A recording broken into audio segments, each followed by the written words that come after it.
সুপ্রিয় দর্শক, আসসালামু আলাইকুম। আপনাদের সবাইকে স্বাগত জানাচ্ছি এখনকার আলোচনা। আপনাদের সঙ্গে আছে আমি সিরাজুল ইসলাম।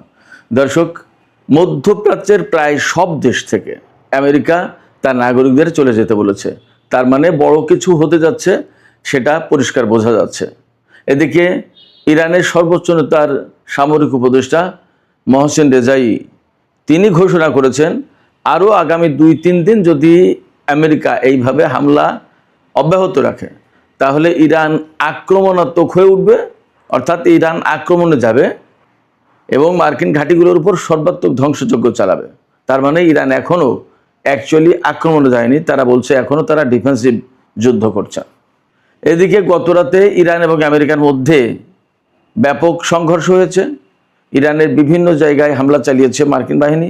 এর ভেতর থেকে নতুন ট্রেন্ড হচ্ছে কুয়েত থেকে ভূমিতে নিক্ষেপযোগ্য ক্ষেপণাস্ত্র নিক্ষেপ করছে মার্কিন বাহিনী ইরানের দিকে।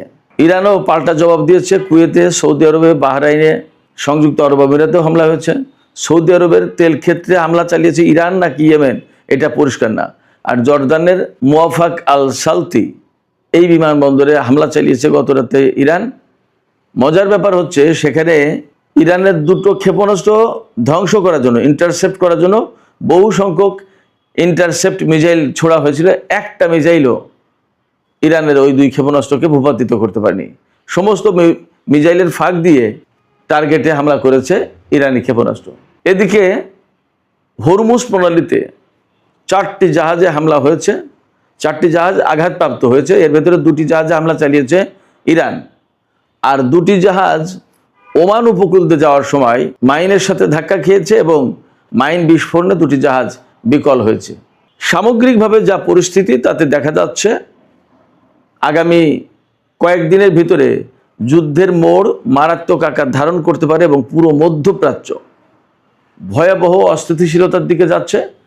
অর্থনৈতিক করুণ দশা সৃষ্টি হবে এবং মধ্যপ্রাচ্যের তেল এবং গ্যাস ক্ষেত্রগুলো মারাত্মক রকমের ঝুঁকির মধ্যে রয়েছে। এর ভেতরে ইরানের তেল গ্যাস ক্ষেত্রও একইভাবে ঝুঁকি মুখে রয়েছে।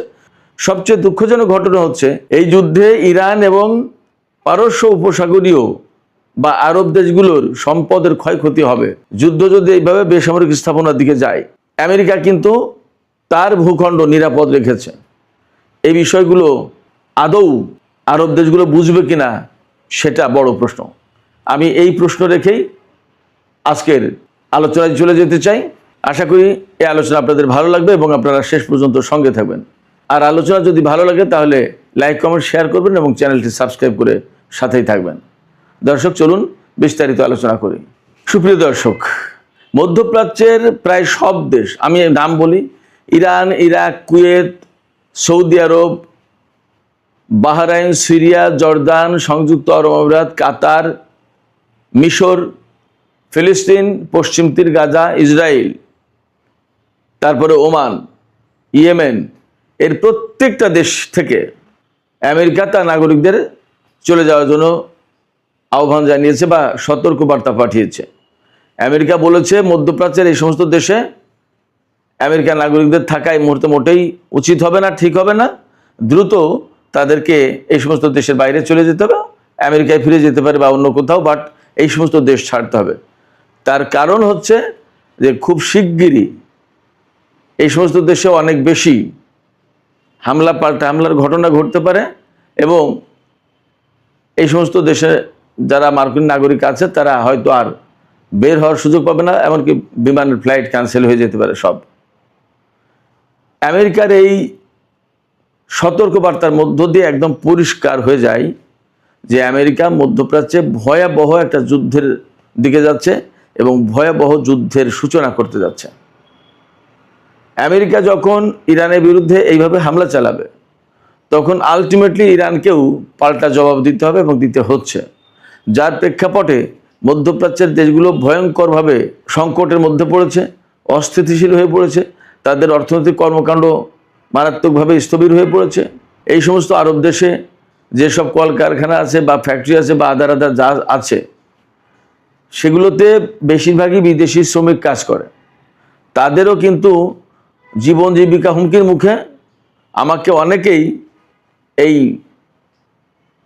ইউটিউব চ্যানেলে বিভিন্ন ভিডিওতে কমেন্ট করে তারা জানায় যে কিভাবে তারা বিপদের ভেতরে আছে, নিরাপত্তাহীনতার ভিতরে আছে, ঝুঁকির মুখে আছে। কেউ কেউ আবার কোনো কোনো দেশের ক্ষয়ক্ষতির খবরও জানায়। যেমন গতকাল জর্ডান থেকে একজন ভাই বলেছেন যে সেখানে বেশ কিছু বিমান ধ্বংস হয়েছে ইরানি হামলায়। তো এই যে আমেরিকা ভয়ঙ্করভাবে মধ্যপ্রাচ্যকে এইরকম একটা খারাপ অবস্থার ভিতরে টেনে নিল, ফেলে দিল, এর দায় নেবে কে? এবং আমরা দেখতেই পাচ্ছি মার্কিন নাগরিকদের দ্রুত সরিয়ে নিচ্ছে। অন্য অনেক দেশের নাগরিকদের সরিয়ে নেওয়ার এরকম সহজ ব্যবস্থা নেই এবং তাদের জীবন জীবিকা মারাত্মক রকমের ঝুঁকির ভিতরে পড়তে পারে। সেক্ষেত্রে আমেরিকা এই যে দেশে দেশে জনপদে জনপদে যুদ্ধ চাপিয়ে দেয়, এর কি অর্থ থাকতে পারে? একদম সারা বিশ্বের গণমাধ্যম এবং বিশেষজ্ঞরা, বিশ্লেষকরা, ভাষ্যকারেরা সবাই বলছেন যে শুধুমাত্র ইসরায়েল এবং নেতানিয়াহুর কারণে ডোনাল্ড ট্রাম্প এই যুদ্ধে জড়িয়ে গেল। নেতানিয়াহু কি বলেছিল? নেতানিয়াহু বলেছিল যে ইরান পরমাণু অস্ত্র বানানোর থেকে আর মাত্র 7 দিন দূরে আছে। কই? তারপরে যে আরো কত মাস চলে গেল, ইরান তো এখনো পরমাণু অস্ত্র বানানোর ঘোষণা দেয়নি বা কোনো প্রমাণ নেই। তাহলে কি দাঁড়ালো? তো ডোনাল্ড ট্রাম্প আমেরিকার প্রেসিডেন্ট, নেতানিয়াহু যদি তাকে টেনে আনে তাহলে কিভাবে হয়? আমেরিকা চলে কি করে? এবং তারা বিশ্ব শাসন করে বা বিশ্ব শাসন করতে চায়, কিভাবে সম্ভব এটা? এই যে মার্কিন নাগরিকদের এতগুলো দেশ থেকে সরে যেতে বললো, তার মানে দাঁড়াচ্ছে আমেরিকা ভয়ঙ্কর হামলা চালাবে ইরানের উপর। আর ইরানও আলটিমেটলি এই প্রত্যেকটা জায়গায়, যেহেতু ঘাঁটি আছে মার্কিন সামরিক ঘাঁটি, প্রত্যেকটা জায়গায় হামলা চালাবে। এবং ইরানের পক্ষ থেকে তো আজকে ঘোষণা করা হলো, ইরানের সর্বোচ্চ নেতার সামরিক উপদেষ্টা মেজর জেনারেল মোহসিন রেজাই, আমি এর আগেও বলেছি, তিনি একসময় ইরানের IRGC-র, ইসলামী বিপ্লবী গার্ড কোর, এই IRGC-র তিনি একসময় চিফ কমান্ডার ছিলেন। তিনি বলছেন যে আমেরিকা যদি আগামী 2-3 দিন এইভাবে হামলা অব্যাহত রাখে তাহলে ইরান আক্রমণাত্মক হয়ে উঠবে এবং ধ্বংসযজ্ঞ চালাবে। তার মানে হচ্ছে ইরান এখনও আক্রমণাত্মক হয়নি, তার মানে আক্রমণ চালাচ্ছে না। তাহলে কি করছে? ইরান সবসময় বলছে যে আমরা ডিফেন্স করছি, আমরা ডিফেন্ড করছি আমাদের দেশকে, এটা আমাদের সামনে একটা ডিফেন্স, প্রতিরক্ষা, অর্থাৎ আমাদের দেশকে রক্ষা করছে, আমাদের জনগণকে রক্ষা করছে, আমাদের স্বাধীনতা সার্বভৌমত্ব রক্ষা করছে। তাহলে যদি অফেন্সিভ হয় তাহলে কি করবে? সেই কথাই মোহসিন রেজাই বলেছেন যে আমরা আক্রমণাত্মক হয়ে উঠবো এবং আমরা একেবারে মার্কিন সামরিক ঘাঁটিগুলোকে পুরোপুরি ধ্বংস করে দেব। এটাই মনে হয় আমেরিকা এই মেসেজটাই নিয়েছে এবং আমেরিকার সামনে হয়তো আছেই, তাদের কাছে গোয়েন্দা তথ্য আছে।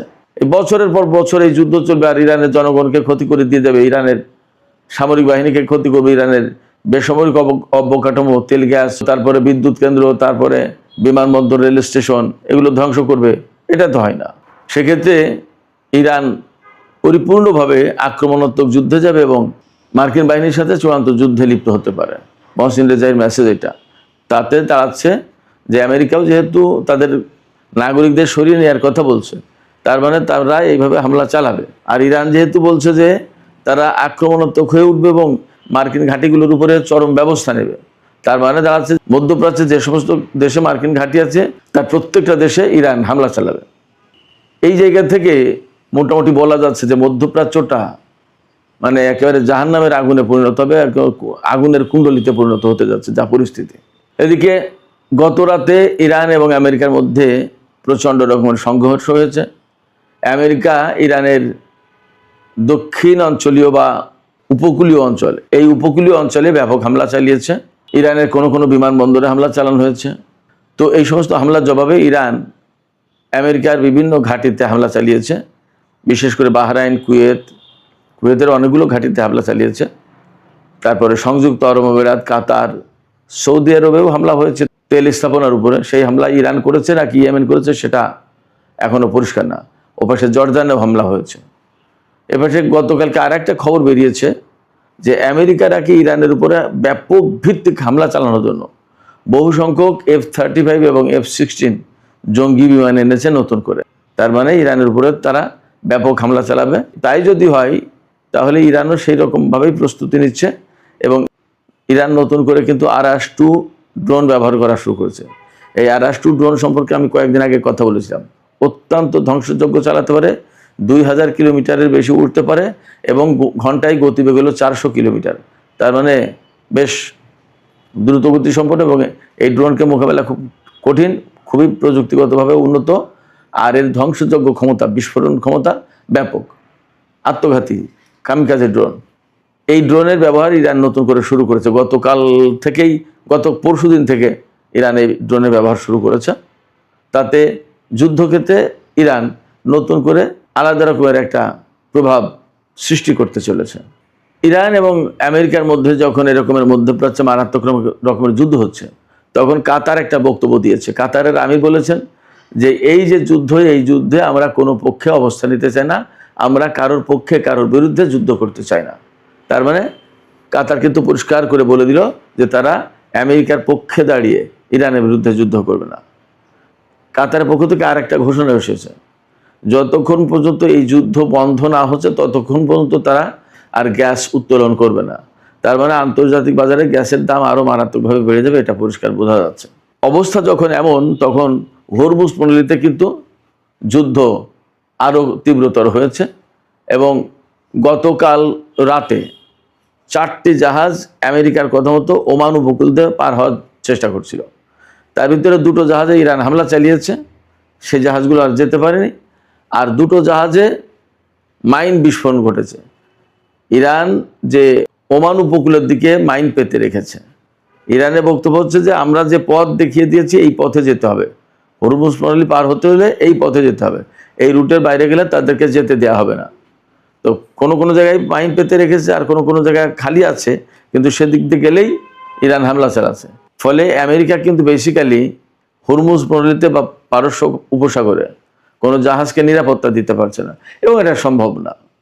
আমেরিকার কথা শুনে যে সমস্ত জাহাজ আমেরিকার নির্দেশিত পথে যাবে, সে সমস্ত জাহাজ হামলা শিকার হচ্ছে, এটা পরিষ্কার দেখতেই পাচ্ছি। সেক্ষেত্রে হরমুজ প্রণালীতে আসলে ইরান বা আমেরিকা কেউ এককভাবে প্রভাব সৃষ্টি করে এখানে জাহাজের নিরাপত্তা দিতে পারবে, আপাতত এই মুহূর্তে তা মনে হচ্ছে না। এখন যেহেতু যুদ্ধের সময়, এই যুদ্ধের সময়ে যা দাঁড়াচ্ছে সেটা হচ্ছে এই যে এক পক্ষ কিছু জাহাজকে নিরাপত্তা দিতে চাইছে, আর এক পক্ষ কিছু জাহাজকে নিরাপত্তা দিতে চাইছে। আমেরিকা যে সমস্ত জাহাজকে নিরাপত্তা দিয়ে হরমুজ প্রণালী পার করার চেষ্টা করছে, তাদের উপর হামলা চালাচ্ছে ইরান। আর ইরান যে সমস্ত জাহাজকে নিরাপত্তা দিয়ে হরমুজ প্রণালী পার করছে, তাদের উপর আমেরিকা হামলা চালাচ্ছে না। আমেরিকা শুধু সেখানে ব্লকেট তৈরি করে রেখেছে।